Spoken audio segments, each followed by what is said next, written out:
શહેરમાં આમ આદમી પાર્ટી દ્વારા સતત ત્રીજા દિવસે વિશ્વામિત્રી સફાઈ અભિયાન હાથ ધરવામાં આવ્યું। વડોદરા શહેર આમ આદમી પાર્ટી દ્વારા વિશ્વામિત્રી નદીમાં પૂર આવીને 1 મહિનો અને 1 દિવસ પૂરો થયા છતાં તંત્ર વિશ્વામિત્રી નદીને સ્વચ્છ કરી નહીં, ત્યારે વડોદરા શહેર આમ આદમી પાર્ટી દ્વારા સતત ત્રીજા દિવસે વિશ્વામિત્રી નદીની સફાઈ અભિયાન શરૂ રાખ્યું છે। વડોદરા શહેરમાંથી પસાર થતી વિશ્વામિત્રી નદી છેલ્લા ઘણા સમયથી વિશ્વામિત્રી નદીને સ્વચ્છ કરવાનું કામ માત્ર કાગળ પર જ બતાવવામાં આવ્યું છે, ત્યારે વડોદરા શહેર આમ આદમી પાર્ટી દ્વારા સતત ત્રીજા દિવસે પણ વિશ્વામિત્રી નદીના કાંઠે અતિશય ગંદકી જોવા મળે છે।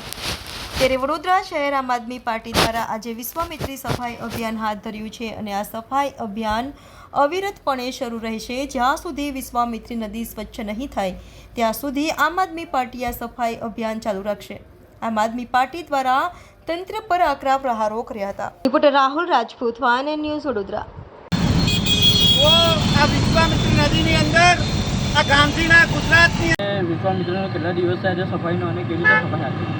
આમ આદમી પાર્ટી વડોદરા શહેર દ્વારા છેલ્લા 2 દિવસથી ને આજે ત્રીજા દિવસે વિશ્વામિત્રી નદીની જે સફાઈ છે અને કામગીરી કરવામાં આવી છે, શ્રમ યજ્ઞ કરવામાં આવ્યો છે, ત્યારે તમે જોઈ શકો છો કે ખૂબ મોટા પ્રમાણની અંદર આ વિશ્વામિત્રી નદીમાંથી કચરો નીકળ્યો છે।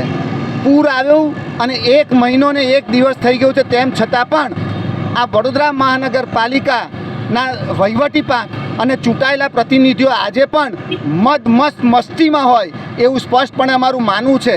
જ્યારે આખા વડોદરા શહેરની અંદર તારાજી સર્જાઈ, લોકોને જાનમાલને બહુ મોટા પાયા પર નુકસાન થયું, ત્યાર પછી પણ આ તંત્ર જાગ્યું નથી। ત્યારે આમ આદમી પાર્ટીએ આજે સંકલ્પ લીધો છે કે શ્રમ યજ્ઞ કરીશું, વિશ્વામિત્રી નદીને સાફ કરીશું।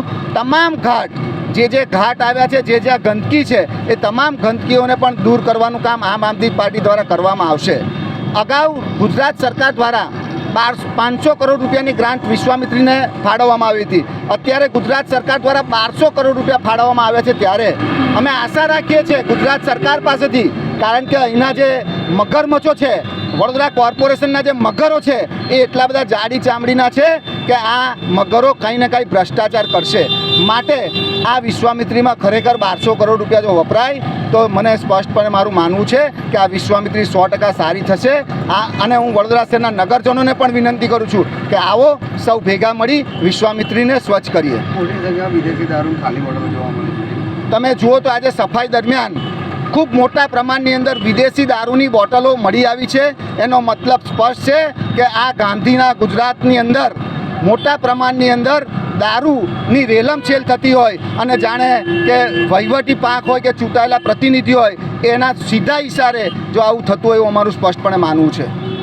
કોર્પોરેશન દ્વારા હમણાં જે નાના દબાણો જે વિશ્વામિત્રીના જે તોડવામાં ચાલુ કરવામાં આવે છે, મારું માનવું છે કે વિશ્વામિત્રીની અંદર જે પ્રતિબંધિત વિસ્તાર છે એ પ્રતિબંધિત વિસ્તારને રેસિડેન્શિયલ વિસ્તારની અંદર ફેરવી અને જે મોટામાં મોટો ભ્રષ્ટાચાર કર્યો છે એવા તમામ અધિકારીઓ અને એવા નેતાઓને સૌથી પહેલાં જેલમાં નાખવા જોઈએ, તો જ આ વિશ્વામિત્રી પહોળી થશે, નહીં તો વિશ્વામિત્રી નદી આની આ નાળા જેવી રહેશે। કોર્પોરેશન દ્વારા હમણાં જે તમે 3 દિવસથી ચાલુ, તમને એવું લાગ્યું કોર્પોરેશન દ્વારા વિશ્વામિત્રીની સાફ સફાઈ ચાલુ કરવામાં? અમે પ્રયત્ન કર્યો છે, એક સારા પ્રયત્નથી નીકળ્યા છે કે વિશ્વામિત્રી સારી થાય। અમે આપણા માધ્યમથી પણ વડોદરા મ્યુનિસિપલ કમિશનરને અને સત્તાધારી પક્ષોને પણ અમે વિનંતી કરીએ છીએ કે આવો સૌ ભેગા મળી, રાજકીય કદાચ ભૂલી જઈશું પણ એને સાથે રાખીને જો પણ કામ કરશે તો અમે લોકો કામ કરવા તૈયાર છે। Subscribe now and press the bell icon. Never miss an update.